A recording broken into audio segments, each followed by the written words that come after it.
Oil prices, as you know, the oil price continues to bounce around the low 30 mark. Today, they're $33 a barrel, WTI.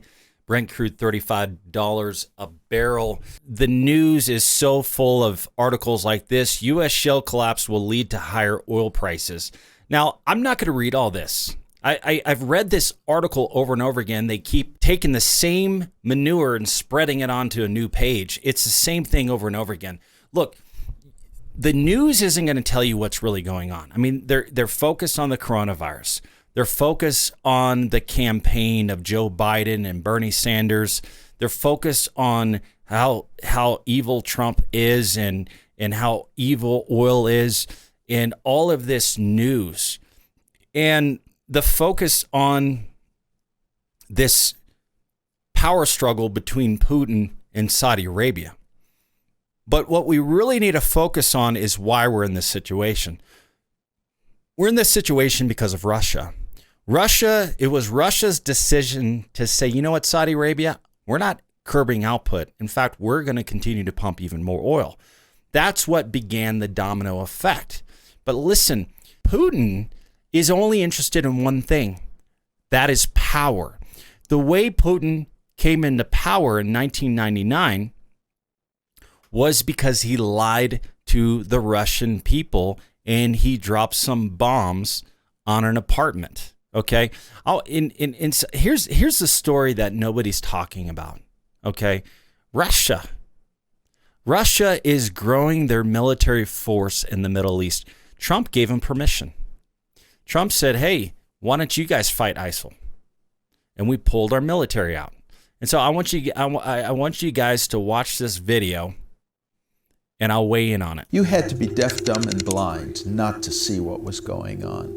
And in particular, you had to be willfully ignorant if you didn't see the implications of the Ryazan incident.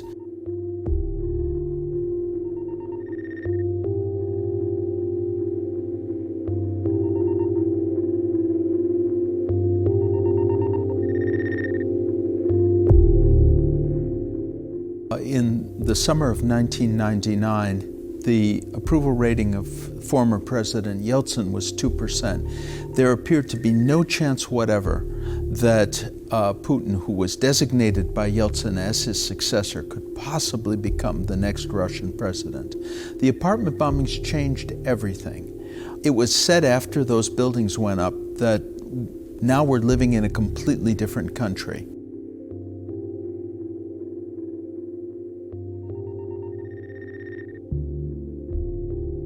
Putin came forward as the savior of the country. He was put in charge of a war in Chechnya. The bombings were blamed on Chechens without any evidence whatsoever. And as a result of the successful prosecution of that war, against all odds, he was elected the next Russian president.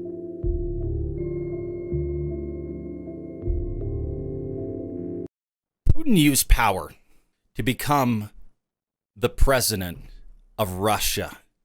And just recently, Putin has changed the law in Russia to allow him to serve multiple terms in Russia.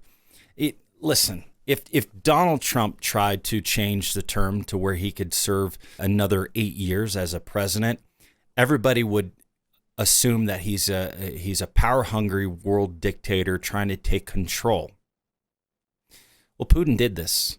It's already been done, and Putin lied to his Russian people. And the bombings of this apartment complex put him into power. And this was the catalyst to put Putin in this position of power.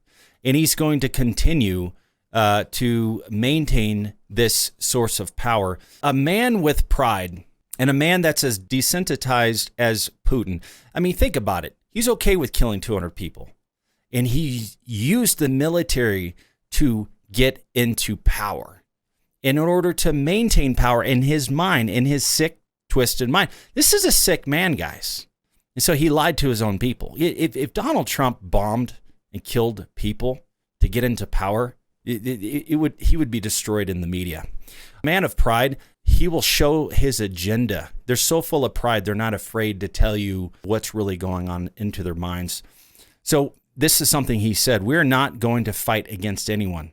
That's a lie.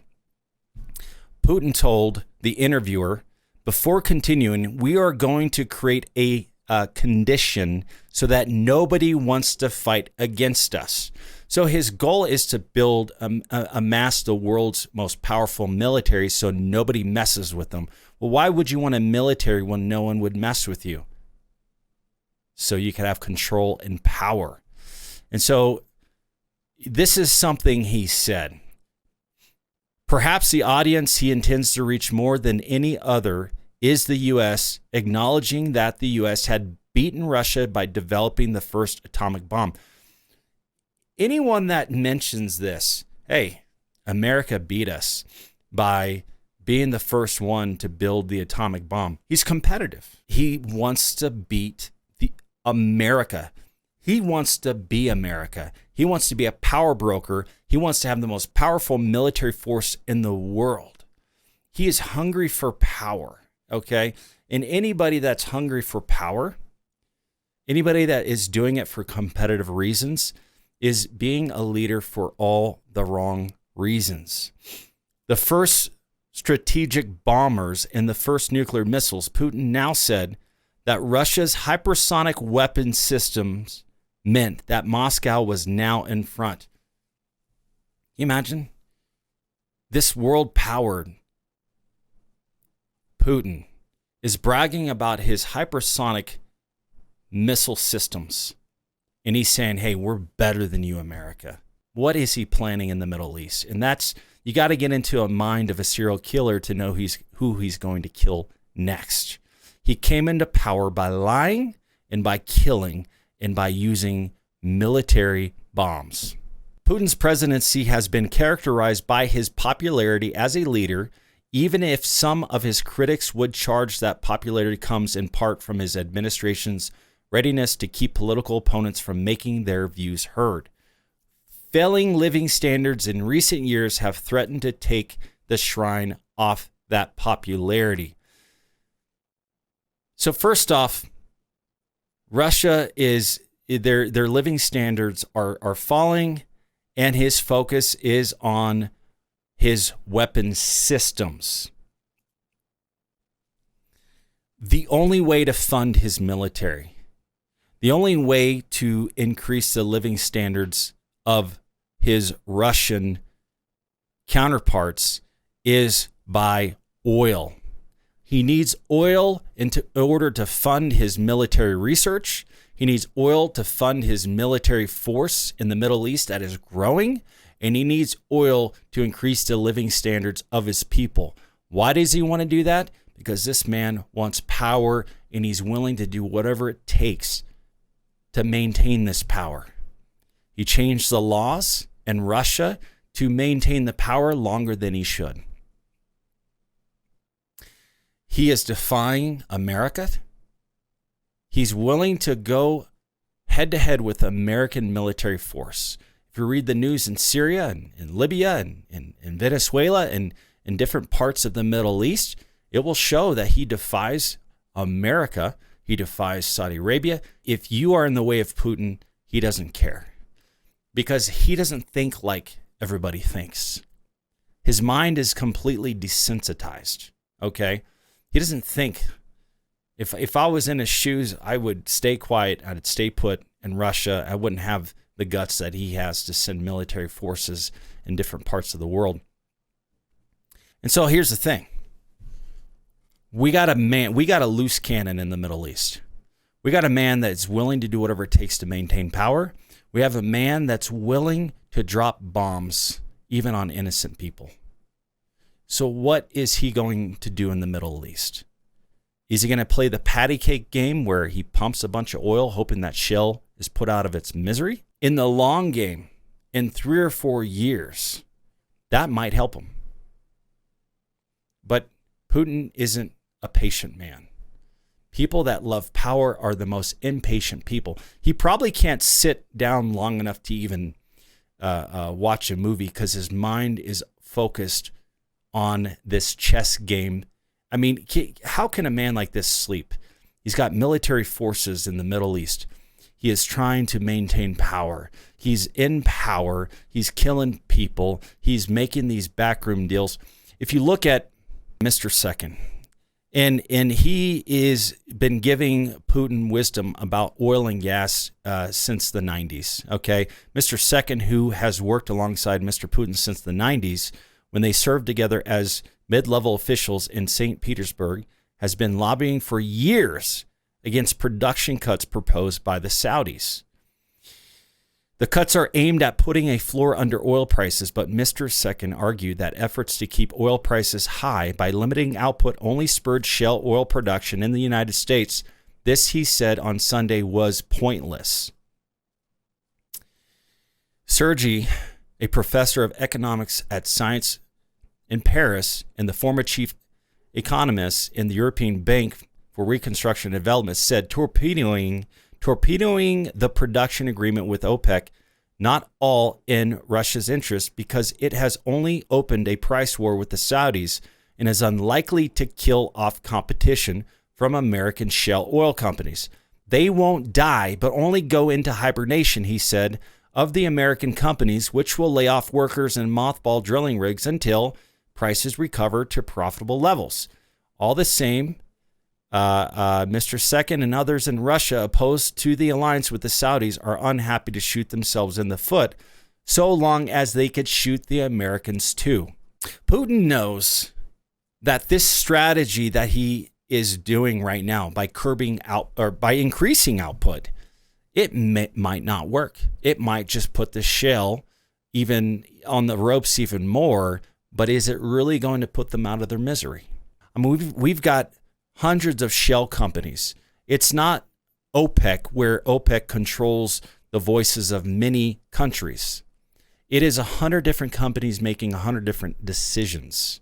They've got CEOs, CFOs. Are they all going to just say, you know what, Putin, we're going to give in to you? No, they're focused on their $1 million house, their cars. They're focused on staying in power as well. This might not work, and Putin knows that. And even if it did work, it's going to take years. It's going to take years to put shale out of its misery. So what is Putin going to do? I'm not sitting here saying, hey, Putin's going to drop bombs. Putin's going to bomb Saudi Arabia. But this is a man that uses military force to maintain power. This is a man that lies to his own people. He lied to Saudi Arabia. They had an alliance and he lied to them. He uses relationships for his own interest and for his own gain. And so all eyes are on Russia. What is Russia going to do in the Middle East? What are we going to do to counter Russia's plan? Well, Trump already said, hey, let Russia be the Middle East police. Let Russia fight ISIL. That's why Trump is pulling out. He's allowing them to spend a bunch of money in the Middle East and let it just self-implode. Because he doesn't have to be the world police. He doesn't have to spend all that money. And he doesn't have to be the world dictator to take control. Russia has the green light to do pretty much whatever they want to do in the Middle East. And we have proven that we're not going to drop bombs in the Middle East like it was under the Bush administration. And we proved that with Iran. Iran dropped a bomb on a military base. It was reported that the military men, our American soldiers, there was over 100 people that received head concussions because of this bomb. Did we retaliate? No, we did not. We allowed Iran to drop bombs on our military force and we did nothing. And Putin is watching all of this and he's like, wow, America has grown soft. And so Putin is growing in the Middle East, but in order to grow, in order for him to maintain power, he has to get oil prices back up to $80 a barrel. He has to. And so he has already broken an alliance with OPEC. What is he planning? What is really happening behind the scenes? Because at the end of the day, he is sitting alone in a dark room, probably with a glass of an expensive bottle of brandy, playing a chess game in his mind. Who do I have to kill? What do I have to do to become more powerful? His lust for power. I mean, he could get any woman he wants. He could drink any of the most expensive brandies and smoke the most expensive cigars and go to the most expensive resorts. What does a man like this, what does a man that has everything want? They want more power. And it's going to be the end of him. But what is going to happen? That is what we're watching. You're not going to find this in the news. They're only going to tell you about the Joe Biden and Bernie Sanders and Donald Trump and the coronavirus and what have you. Stuff that I'm so tired of reading the same articles over and over again. Shell's going to fall. Oil prices are going to go up. Saudi Arabia and Russia are fighting. But at the end of the day, Putin's not going to come out and say, hey, this is what I'm planning. That ain't ever going to happen. All right, guys, I'm Sean Pruitt, president of Kingdom Exploration. I'm going to keep an eye on these events. Do I think Russia is going to use military force to increase oil prices? I think he's going to flex his muscle. But we shall see. I could be completely wrong, but a lot of times there are times that I'm completely right. And I saw Iran dropping a bomb in Saudi Arabia before it happened. 3 days later, it happened. And so sometimes I get these gut feelings, and I get the feeling that Russia is going to flex their muscle in a heavy military way. And so is it going to happen this month, next month, 6 months down the road? We shall see. If you like these videos, please subscribe to my channel. In the description section, you could request some information, and my number's in the description in there if you'd ever like to chat. We'll talk soon. Thanks.